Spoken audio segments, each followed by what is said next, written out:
So I finally get to the end of the Elden Ring Erdtree DLC, and I really didn't have any trouble with my Lightning Faith Dex build, as taking out every other boss along the way was fairly easy. But then I got to Consort Radahn, and oh man, he required a ton of trial and error to figure out what works without having to respec my build. In this video, I'll review the build that finally worked to defeat Radahn, the strategy that I employed during the fight, and then some play-by-play commentary of the fight in entirety. I made plenty of mistakes throughout, so if I can do it, you can too. Also check the video description for links for every item discussed herein. While I was able to steamroll through every other boss using ranged lightning attacks, my trusty lightning spear just wasn't going to cut it for this fight with Radahn. Instead, I traded my spear in for the Blood Antspur Rapier plus 25, and changed the affinity on it to bleed damage, giving it dual passive effects of both Scarlet Rot and bleed buildup. This thing is great combined with the next addition, the Black Steel Greatshield plus 25, which can absolutely tank all of Radahn's excessive holy damage. The benefit of this setup is that you can block and attack simultaneously, essentially tanking damage while dealing it back. Combined with the two-headed turtle talisman, and you'll regenerate stamina so quickly that you should be able to block through almost all of Radahn's attacks. Now, if you're already a Dex Faith build, you should be able to wield the Blood Antspur no problem, but the Greatshield does require strength of 35. That really wasn't a problem for me, at least, as throughout the DLC I had only leveled strength, as I was already at the soft cast for both Dex and Faith. Strength was the only attribute given that would continue to increase damage for my weapons, so it made sense to invest in that over anything else. I started the DLC with strength of 21, and by the time I reached Radahn, I had ended up with 39 strength, which proved invaluable.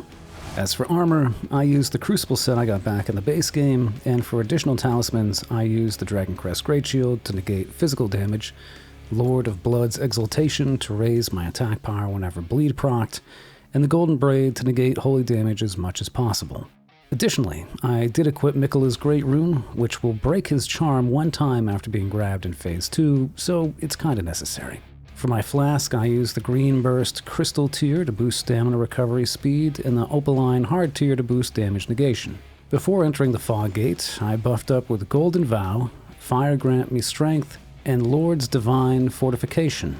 The two additional spells I needed for the fight were Scarlet Aeonia to proc Scarlet Rot, given it's one of Radahn's few weaknesses, and Erdtree Heal to keep my summons alive just a bit longer. Also note, if you're using your Mimic as your summons, you should equip the Blessing of Marika, as your summon will then have a chance to heal itself one time during the fight. And don't forget to pop a Rune Arc. If there was ever a time to use these, it's now. After testing various permutations of summons, I highly recommend not summoning the two NPCs that can be available to you for the final fight, assuming you completed their quest lines. Radahn will simply have way too much HP and just not be worth the frustration, in my opinion. Instead, I used Trusty Dung Eater as my only summons, and waited until after Radahn's initial spiral attack to summon him into the fight. Ultimately, I employed a very simple strategy of trying to aggro the boss most of the time for my summons to get some damage in, and when he got close to death, I'd use the Erdtree Heal to keep him alive for a few moments more. If Radahn grabs your summons, this is a great opportunity to hit him with Scarlet Aeonia, but you'll want to time it so that you begin the incantation right at the tail end of the grab, or it won't do any damage.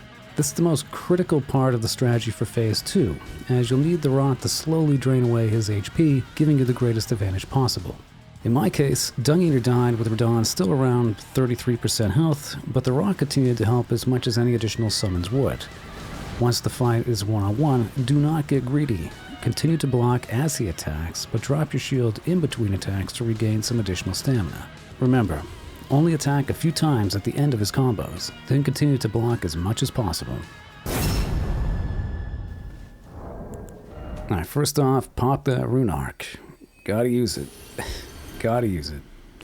Next up, time to buff. Fire Grant Me Strength, Lord's Divine Fortification, and some Golden Vow.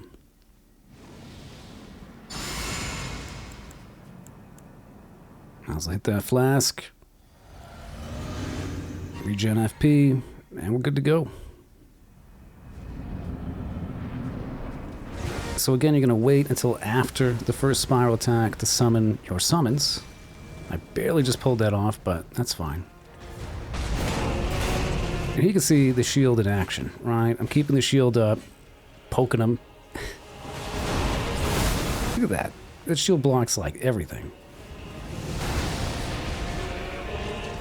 So you do want to aggro him as much as possible just to keep your summons alive for as long as it takes. But it really shouldn't be too bad. Just keep blocking.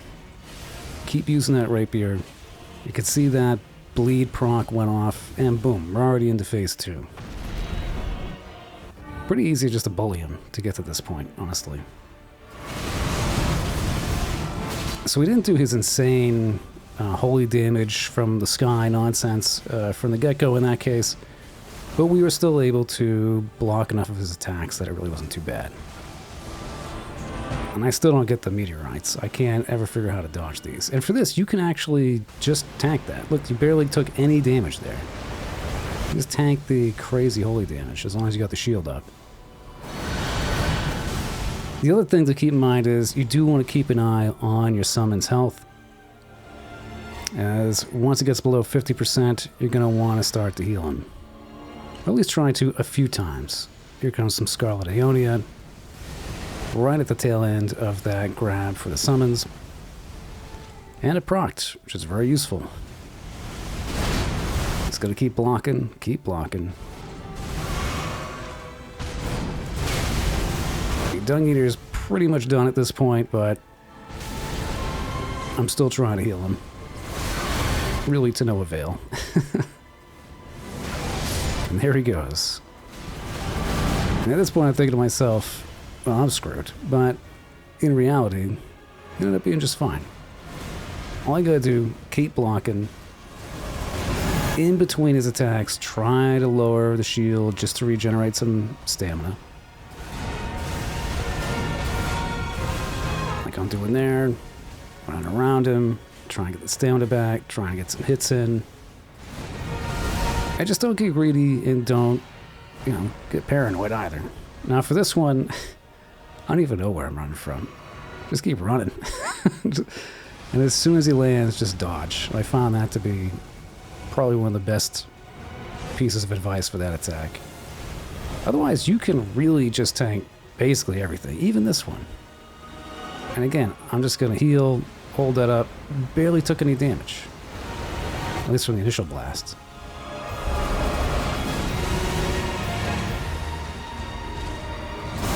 He's still got the rot. I promise you. And this is the first time we got grabbed, so we're going to negate it with Miquella's Great Rune. He actually gives you enough time to use it. Took a little damage, but still.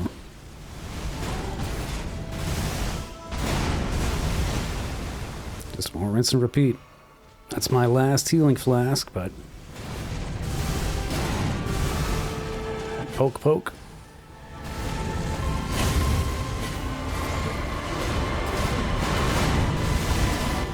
Again, wait till the end of the combos, then do some damage. Didn't even matter that I got grabbed this other, second time here, because who cares? Fight's almost over. He's not going to have time to grab me again and steal my heart.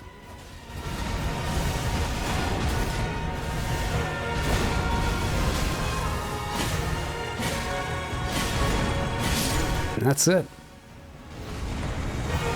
Just don't give up, skeleton. You can do it. Man, it felt good. It was like 4 days or something of trying different things to make this work, but in the end we got there. And you will too. Well, there you go. While there were a ton of different ways to beat Radahn, I found this one to be the ticket to success.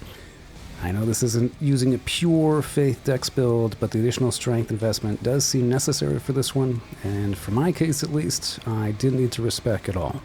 If you've got any additional strategies, feel free to comment them down below to help anyone else out, and if you were a similar build to mine, then I hope this helped you finally defeat Radahn. I do think this fight was kind of annoying to have to use a shield after never needing it for any other boss fight, but unless you can dodge every attack perfectly, you're gonna need one.